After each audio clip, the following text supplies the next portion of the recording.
Bonjour, dans cette vidéo, on va voir ce qu'est le projeté orthogonal d'un point ou d'un vecteur sur une droite. On va tout d'abord voir la définition et comment est-ce qu'on fait pour obtenir le projeté orthogonal, et on verra ensuite une animation pour bien comprendre ce que ça signifie.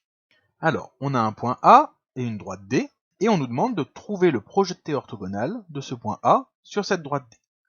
Pour ça, la méthode c'est, d'abord, on trace la droite perpendiculaire à D qui passe par le point A. Il n'y en a qu'une seule, c'est celle-là. Et il n'y a toujours qu'une seule droite qui convient.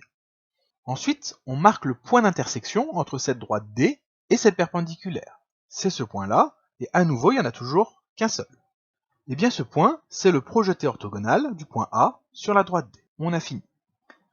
Maintenant, qu'est-ce que ça veut dire déterminer le projeté orthogonal?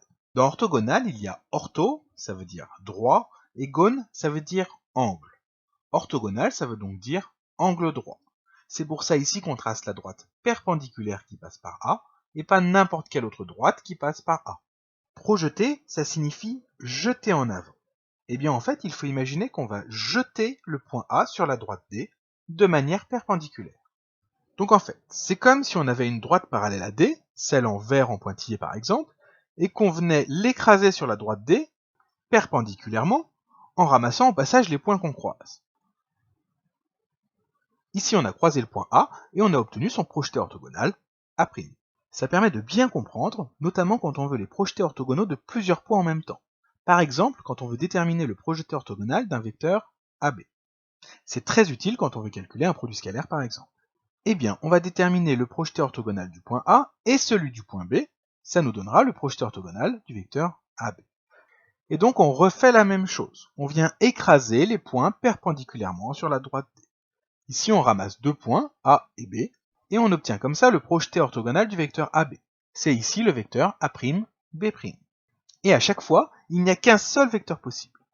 Attention, le vecteur AB et son projeté orthogonal A'B', ils peuvent, comme c'est le cas ici, n'avoir rien en commun. Ils n'ont pas la même direction, ça veut dire qu'ils ne sont pas parallèles. Donc forcément, ils n'ont pas le même sens. Et ici, ils n'ont pas la même longueur. Mais ce n'est pas un problème. Ce qu'il faut bien comprendre, c'est qu'un vecteur, ça n'a qu'un seul projeté orthogonal sur une droite donnée. Mais on peut avoir deux vecteurs qui n'ont rien à voir, comme ici le vecteur AB et le vecteur CD, et qui ont le même projeté orthogonal sur la droite D. Et c'est pareil pour les points. Les points A et C, ici par exemple, ils sont distincts, mais ils ont le même projeté orthogonal sur la droite D. Voilà en résumé ce qu'il faut avoir bien compris sur ce qu'est le projeté orthogonal d'un point ou d'un vecteur sur une droite.